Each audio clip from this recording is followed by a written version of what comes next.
Hey Neffers, it's me, Wild Neptune. Welcome to the next video of the card review for the mini set of Wizman's Workshop Dr. Boom's Incredible Inventions. I'm in the middle of a storm, my dog is yelping over there, and I'm also a little bit sick right now, so if things could go a little awry, my apologies. Anyway, let's get right into the reviews. Alright, let's start with Mage. 2 mana, Malfunction, Arcane Spell, 3 damage. Split among all enemy minions, so not the face, just minions. If your deck has no minions, deal 3 more.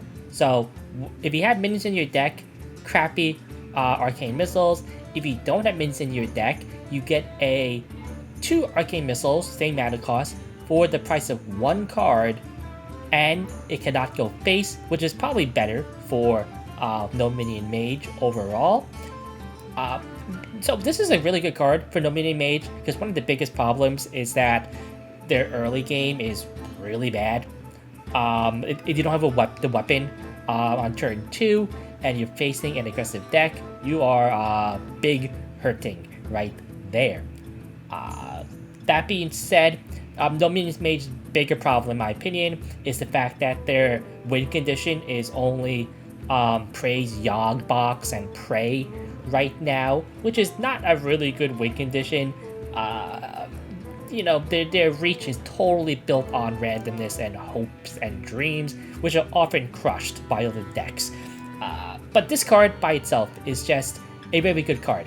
In Wild, Spell Mage is not a thing, so unplayable in Wild, but in Standard, 4 out of 5. Buy 1, get 1, freeze. Really? Is that what we're doing? Also, look at this artwork here. This like goblin, he's killing this gnome. Like this gnome is just frozen, and now he's like, yeah, you're done, boy. Okay.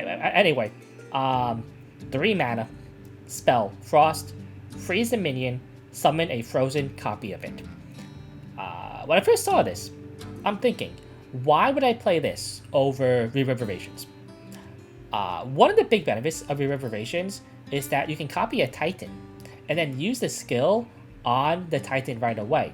You can't use skills on Frozen Titans because that use of a skill is their attack, and Frozen minions cannot attack. There are a couple of benefits here, like 1, you can freeze a minion, a big minion on the opponent's board, and that minion can't attack. You can also freeze a taunt minion, and the taunt minion doesn't die right away, because Reverberations does make it so the minion does die right away. So there are a couple of scenarios where Reverberations is better, but I do feel like for the most part, this card is just worse than Reverberations, and if I had to decide between the 2 cards in the decks, I would almost always just have Reverberations instead. Because of that, I feel like this card isn't really going to see a lot of play. Probably 2 stars, in my opinion. Maybe 3, like, on an individual power level, but just because it's a card I feel is strictly better than it, I'm going to stick with my gut and say 2. Dark Moon Magician, 3 mana, 2/4, elusive, which is can't be targeted. After you cast a spell, cast a random spell that costs 1 more. So cast a 1-card spell, or cast a 2-card spell, and then because say like a 6-card spell, cast a 7-card spell.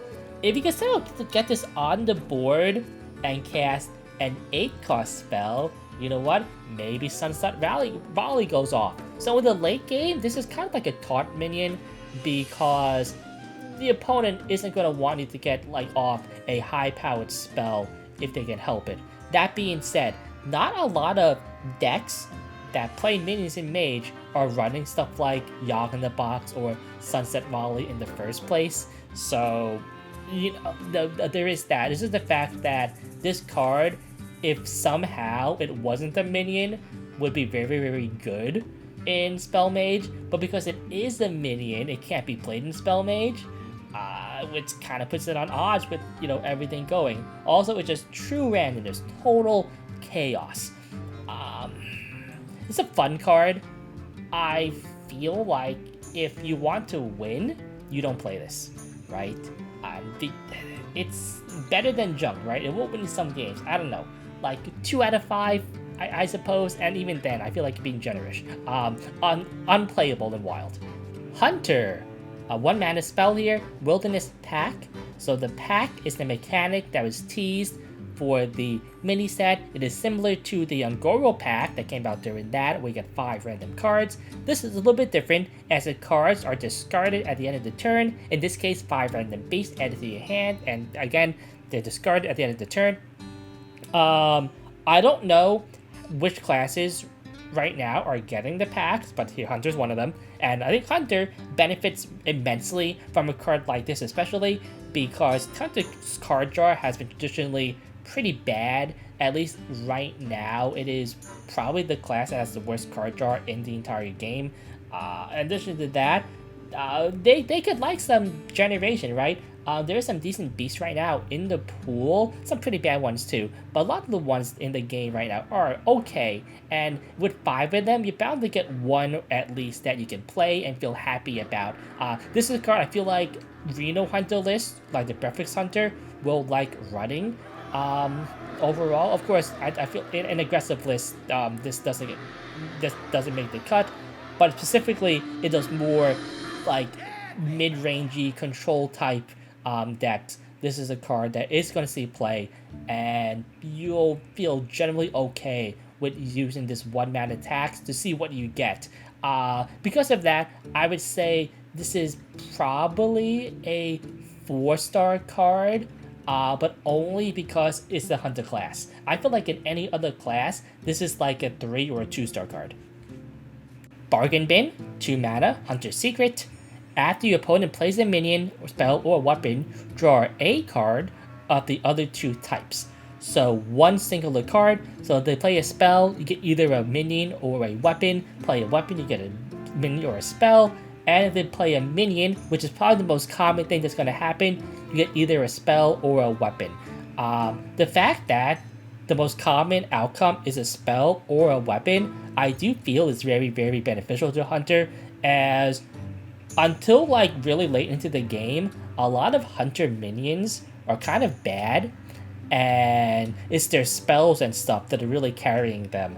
On top of that, you can use this card to kind of search out, I suppose, the Starstrung Bow, I believe it's called, the one that gets its cost reduced by secrets that are triggered, and because this is a secret, it gets its cost reduced, which is pretty nice. I do feel like something like this might be able to bring Secret Hunter to, have a type of a deck. There's another card coming up we'll look at too that kind of cements that theory of mine.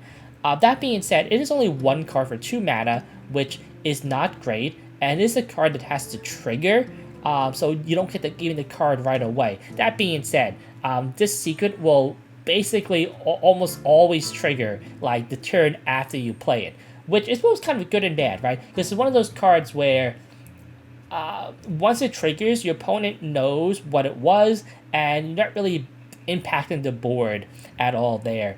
And for Hunter, not impacting the board is a little bit dangerous for most of its deck types, so we'll really have to see. I feel like this card only makes a cut in those secret lists. I feel like it's not quite good enough in like other lists. Even in Reno Hunter, I don't think this will make the cut. We'll have to see. Maybe having a more robust secret package for Reno Hunter is good enough, but as it is, I would say this is a 3 out of 5 card. Our Hunter Legendary is Product 9. It's a 5 mana 4/4, a play on Subject 9, which was a neutral card, which I actually thought was a Hunter card because it was only played in Hunter, but I guess it was neutral. But Battlecry, recast every friendly secret that triggered this game. So that's why I said a Hunter package that's for secrets might be on the rise. I think you have to have about 3 secrets or so to trigger before this is good enough to really play. And this is a legendary, and it does get worse the later in the game you have it played. So you really kind of want to drop it on turn 5 after your secrets have triggered. And I want to make sure they're like good secrets. So like there's a decent secrets right now in Hunter, in the game for Hunter. You have your hidden meaning, your rat trap, I believe Freezen's still in the game. Frost Trap's there. The new one, whose name I already forgot. You also have your Titan Forge Trap still, so that could also trigger. So a lot of potential for the secret package. Of course, Cosmic Singer is still in the format too, so you have that. So a lot of nice ability for a more tempo-based Secret Hunter to come back. That being said, the reach for these decks is somewhat questionable, I would say, as their burst from hand is not quite as efficient as it was back when a list like this, back when Arcane Hunter was a thing before the format. But this, I feel, is a solid card overall. I'm not quite sold on the viability of Secret Hunter, but as a card with a deck which we played in all Secret Hunter decks, 4 out of 5. The final card we have is our neutral card. This is the only epic in the entire mini set. It's a 2-mana, 2/3 Pro Gamer. Battle Cry. Challenge your opponent to a game of rock, paper, scissors. The winner draws 2 cards. Wow, this is a card. Alright. One of the big things here is that this is actually much, much worse for you, I believe. Because there is a case we just have a 2/3 and nothing happens, right? Which I guess is, the stats are okay. I guess you're kind of okay with that. But I kind of wish this had a place where you would play until somebody wins, right? I think that'd be much more fun for a card. I don't know. Shutterwalk, right? That's really the only type of thing that comes into mind where this might be like okay somehow. The risk is just way too big. Like, you can't play this on 2, because if you give your opponent like 2 cards in the early game for flexibility, stuff like that, that's really, really bad. And even if you win this on turn 2, like, what are you doing? Like, you still have to wait till your next turn to play those cards in the first place. So, yeah, 1 out of 5. Alright, hope you enjoyed that look at the new cards for the mini set. Turn back tomorrow, probably, for the next look at whatever cards are coming out. Anyway, I'm Wild Neptune. It's been a good one. Nep out.